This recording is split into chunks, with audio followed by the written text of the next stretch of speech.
Hi. Several years ago, I came across an article of CBInsights which described top 20 reasons why startups fail. It was published in 2018. The company reviewed 101 startups postmortems and created this rating of the main fail reasons.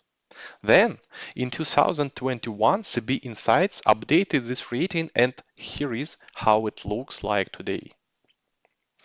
You can find links to these reports in the description of this video.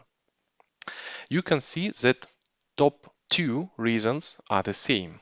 They just switched places. Actually, from my opinion, it is the same reason. Because no market need, this means that consumers don't find the product useful. And run out of cash, this means that investors don't find the product useful. Why is this happening? I think I know the answer. But first, let me tell you another short story.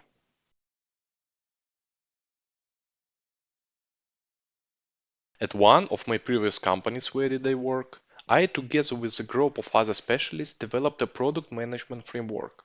We simply aggregated proven methods and tools in one system with possible steps and templates for different situations.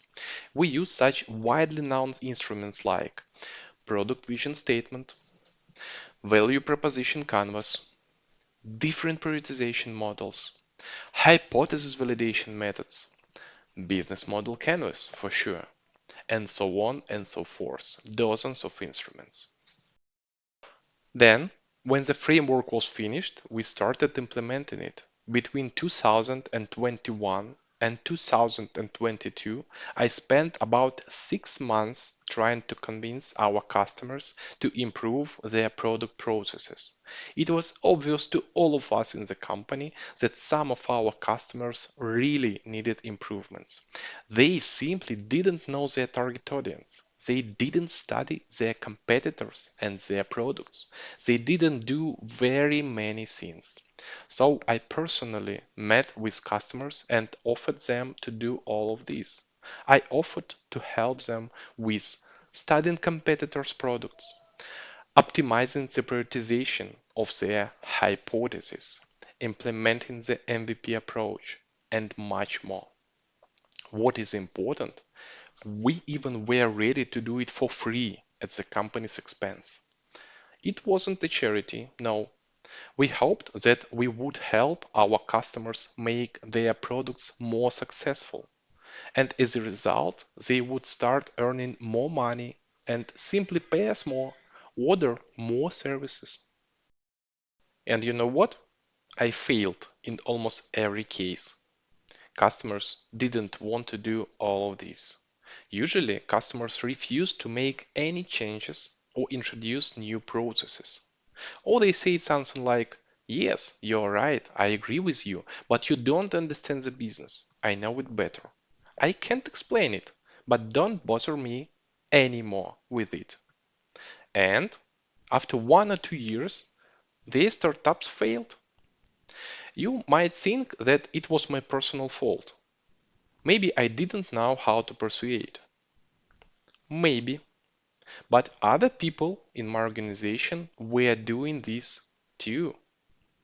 And almost none of them succeeded. We discussed this with my colleagues many times, after which we came to the following conclusion. And now I will tell you the big secret of startups. Most startup owners don't need a result, they need a process.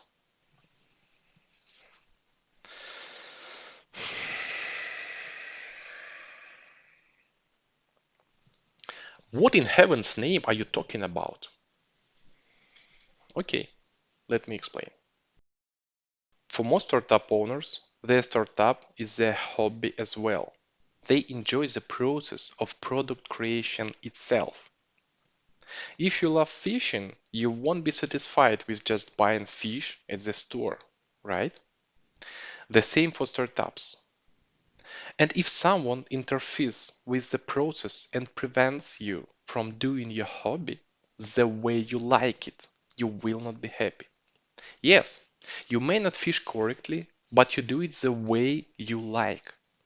This is why startup owners are so resistant to any process changes, especially if they come to you to write a code for them and you start telling them how to run their business, how to raise their child. Think about it.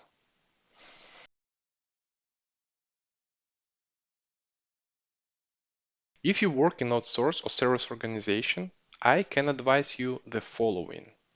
Just treat problems in customers' processes more easily. Don't try to impose your approach on them. For sure, you should point out areas for improvement and share your thoughts on it. But don't be discouraged if you don't succeed. Instead, focus on providing the customers exactly what they expect from you and do it in the best possible way.